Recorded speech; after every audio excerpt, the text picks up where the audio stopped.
Hello everyone, स्वागत है एक बार फिर आपका हमारे यूट्यूब चैनल में। तो जैसा कि मैंने आपसे कहा था कि मैं डेली 20 क्वेश्चंस आपको करवाऊंगी करंट अफेयर्स के। तो आज फिर स्टार्ट करते हैं। क्वेश्चन नंबर 1, हाल ही में किस देश ने नाबालगों की मृत्यु की सज़ा के प्रावधान को समाप्त कर दिया है? क्या आपका आंसर होगा कतर, बहरीन, सऊदी अरब या ओमान? तो इसका आंसर होगा सी, नाबालगों की मृत्यु की सज़ा दी जाती थी, ये प्रावधान समाप्त किया है सऊदी अरब ने। इसके बाद नेक्स्ट क्वेश्चन है, किस देश ने एंटीशिप मिसाइल का अरब सागर में परीक्षण किया? एंटीशिप मिसाइल, ठीक है ना, ध्यान दीजिएगा, एंटीशिप मिसाइल का अरब सागर में परीक्षण किया। पाकिस्तान, भारत, ईरान की मालदीव? तो इसका आंसर है ए, पाकिस्तान। इसके बाद नेक्स्ट क्वेश्चन नंबर 3, हाल ही में किसको केंद्रीय सतर्कता आयुक्त नियुक्त किया गया? केंद्रीय सतर्कता आयुक्त किसको नियुक्त किया गया? श्री राजीव कपिलदेव त्रिपाठी, संजय कोठारी या अजय भादु? ये ध्यान दीजिएगा नाम में, क्योंकि काफ़ी कन्फ्यूज़न होता है, इसलिए केंद्रीय सतर्कता आयुक्त जो हैं वो सी, संजय कोठारी, इनको नियुक्त किया गया है। इसके बाद क्वेश्चन नंबर 4, विश्वेश्वर जयंती किस दिन मनाई जाती है? विश्वेश्वर जयंती किस दिन मनाई जाती है? तो 26 अप्रैल को, 25 अप्रैल को, 29 अप्रैल को कि 30 अप्रैल को? तो ये जो आंसर आपका होगा वो होगा ए, 26 अप्रैल को। विश्वेश्वर जयंती विश्वेश्वर के जो थे उनकी 12वीं शताब्दी के ये कहते हैं कवि और दार्शनिक थे, और ये लिंगायत धर्म के संस्थापक संत थे, जिनने लिंगायत धर्म का स्थापना की, संस्थापक थे ये, ठीक है। तो ये लिंगायत धर्म के संस्थापक थे, इसलिए इनकी जयंती जो है वो 26 अप्रैल को मनाई जाती है। इसके बाद क्वेश्चन नंबर 5, महामारी बीमारी संशोधन 2020 अध्यादेश से संबंधित निम्न में से सत्य कथन कौन सा है? तो इस अध्यादेश को महामारी बीमारी कानून 1897 को संशोधित करके लाया गया है कि इस विधेयक के तहत डॉक्टरों और अन्य स्वास्थ्य कर्मियों पर हुए हमलों को गैर जमानती अपराध की श्रेणी में डाल दिया गया है। तो कौन सा स्टेटमेंट सही होगा? पहला कि दूसरा, कि सिर्फ पहला, कि पहला और दूसरा, सिर्फ दूसरा, कि पहला और दूसरा? कोई भी नहीं स्टेटमेंट सही होगा। तो इसका आपका आंसर जो है वो है ए, पहला और दूसरा दोनों ही स्टेटमेंट सही हैं। ये जो कानून अध्यादेश लाया गया है ये आपका 1897 जो कानून बना हुआ था उसमें संशोधन करके लाया गया है, ठीक है। इस पर ध्यान दीजिएगा, इस तरह से क्वेश्चंस आते हैं कि किस कानून का संशोधन करके ये कानून लाया गया।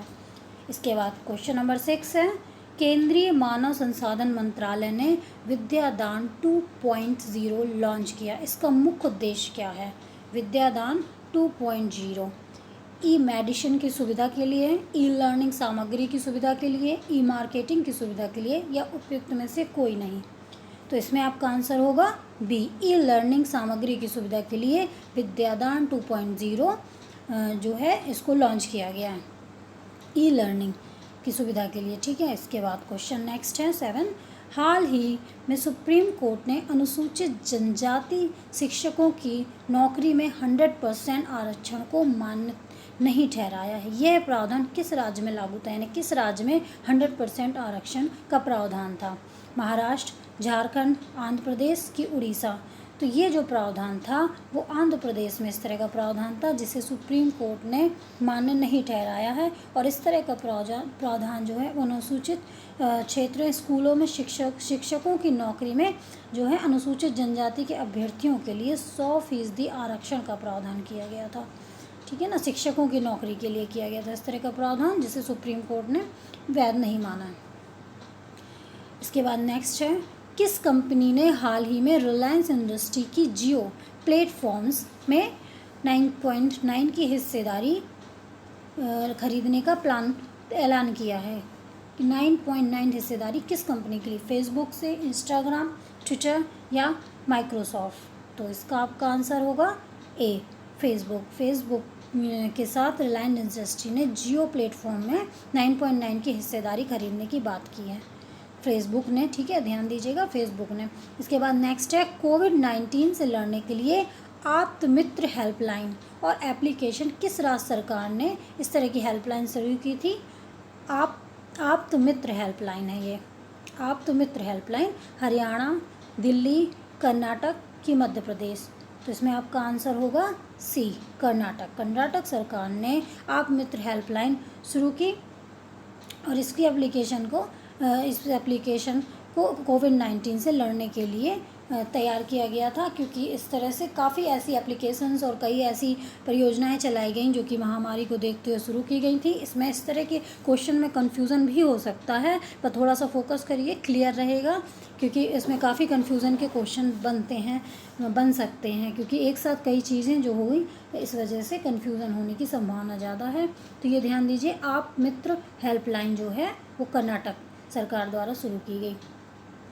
इसके बाद क्वेश्चन नंबर 10, कसोवाल पुल का हाल ही में निर्माण किया गया, यह पुल किस नदी में बनाया गया? ठीक है ना, ध्यान दीजिए, कसोवाल पुल है रावी नदी पर, सतलज नदी पर, ब्यास नदी पर कि चेनाब नदी पर? तो ये जो इसका आपका आंसर होगा ए, रावी नदी पर यह पुल बनाया गया। ये एक स्थायी पुल है, ठीक है, इसका निर्माण पूरा हो गया है, ये एक स्थायी पुल है। और इसे जो ये कसोवाल पुल है वो पंजाब के किसानों को अपनी फसल को आसानी से ले जाने में मदद करने के उद्देश्य से बनाया गया था, कसोवाल पुल। ठीक है, इसके बाद नेक्स्ट क्वेश्चन नंबर 11, प्रतिवर्ष किस दिन अंग्रेजी भाषा दिवस के रूप में मनाया जाता है? यानी अंग्रेजी भाषा दिवस किस दिन मनाया जाता है? 22 अप्रैल को, 29 अप्रैल को, 27 अप्रैल को कि 23 अप्रैल को?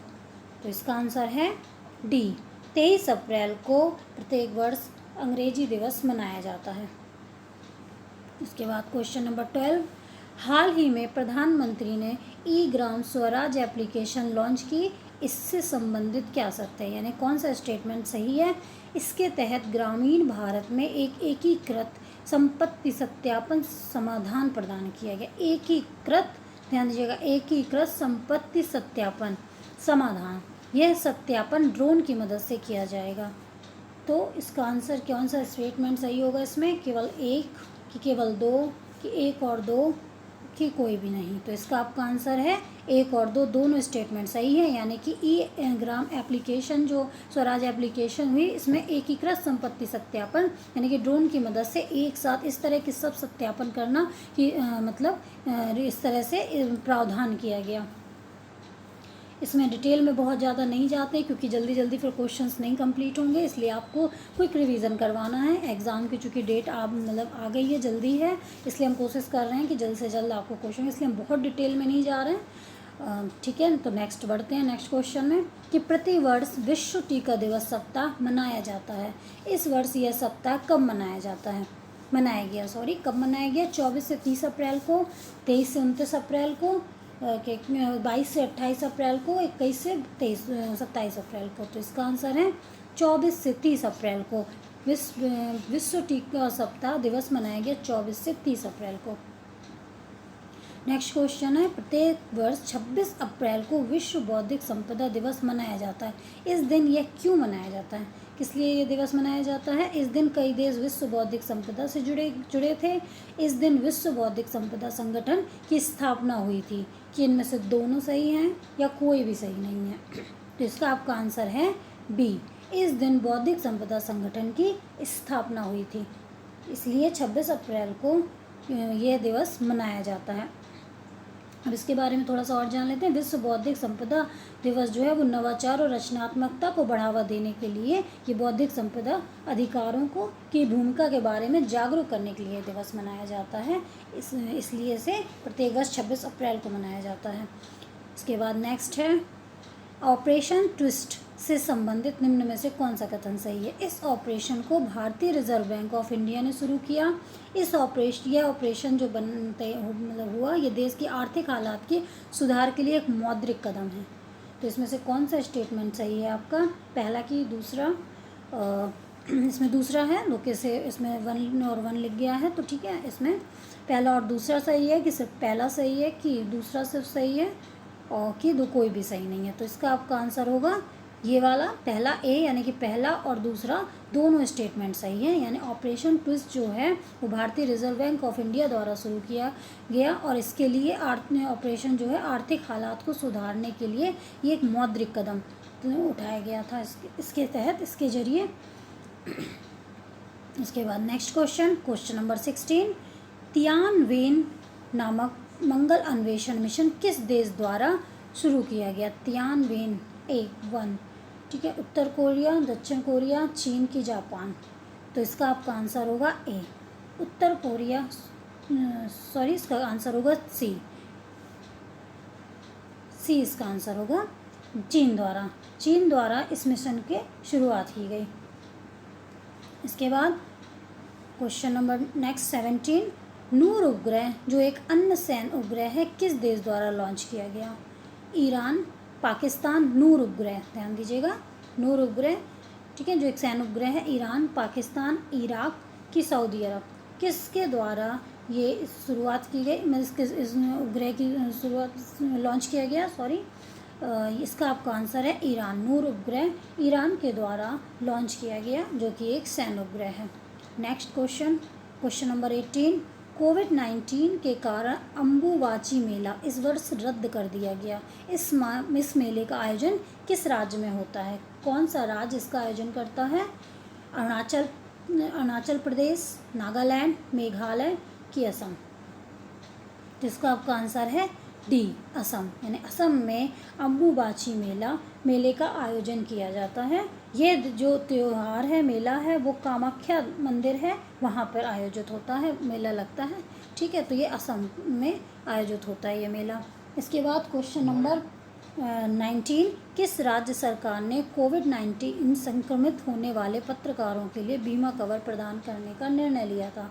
तो किस राज्य सरकार द्वारा? हरियाणा, मध्य प्रदेश, दिल्ली की महाराष्ट्र। तो इसका आपका आंसर होगा ए, हरियाणा सरकार द्वारा कोविड-19 से संक्रमित होने वाले पत्रकारों का बीमा कवर प्रदान करने का निर्णय लिया था। इसके बाद क्वेश्चन नंबर 20, केंद्र सरकार ने वर्ष 2020 और 21 के लिए गैर यूरिया उर्वरक सब्सिडी में कितने प्रतिशत की कटौती करने की घोषणा की? 4%, 5%, 3% कि 6%? तो इसका आंसर आपका होगा सी, 3% की कटौती करने की घोषणा की है जो कि गैर यूरिया उर्वरक सब्सिडी से संबंधित है, ठीक है, 3% की कटौती करने की घोषणा की। तो आज की वीडियो में इतना ही, कल फिर हम आपसे मिलेंगे जो कि 20 क्वेश्चन करंट अफेयर्स के लेके आएंगे। ओके, आप हमारे साथ इस तरह जुड़े रहिए। Thank you.